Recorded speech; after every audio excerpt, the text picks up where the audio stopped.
আমাদের কোনো প্রশ্ন নেই, কিন্তু আমরা এটা বলতে চাই যে সবকিছু দেখে বুঝতে হবে যে কোথাও নিরপেক্ষভাবে যারা যারা কাজ করবেন এ কথা চাইছেন মাননীয় আদালত, এবং সেটা উচিত, সেই নিরপেক্ষতা তারাও বজায় রাখছে কিনা, অর্থাৎ এই যে যাদের জন্য এই অর্ডারগুলো পাস করা হচ্ছে তারাও রাখছে কিনা, সেদিকেও নিশ্চয়ই নজর রাখবে মাননীয় আদালত।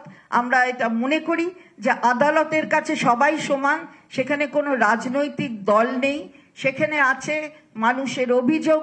আর্টিকেল 226 এর পিটিশন, সেই 226 এর পিটিশন হচ্ছে আপনার 5টা রিট, যেটা রিট জুরিসডিকশন, ভারতবর্ষের সংবিধানের 5টা রিট জুরিসডিকশন নিয়ে এই মহামান্য আদালত এই ধরনের অভিযোগ সম্পন্ন যে নথিগুলো তাদের কাছে জমা পড়ে সেগুলো দেখে। আবার কোনো সময় মহামান্য আদালত সুমোটো নিজের থেকে কিন্তু কোনো কিছু দেখলে সেটা করতে পারে। সুতরাং আমাদের আবেদন থাকবে এবং আমাদের বিশ্বাস আছে যে মহামান্য উচ্চ আদালত, ক্যালকাটা হাইকোর্ট, তারা অনারেবল ক্যালকাটা হাইকোর্ট, তারা সব দিকে নজর রেখে বুঝবেন যে এটা বানানো কিছু হচ্ছে না তো, এটা অকারণে সরকারকে তাকে তার মানটাকে নামিয়ে দেওয়ার জন্য এটা হচ্ছে না তো, এর মধ্যে কোনো পরিকল্পনা নেই তো।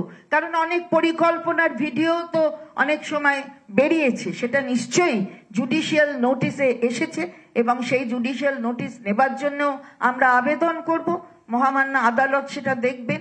তো এই যে এভাবে শুধুমাত্র মেলাইন করার জন্য সরকারকে, শুধুমাত্র কালিমালিপ্ত করার জন্য সরকারকে, এটা কখনো কোনো কোর্ট চায় না।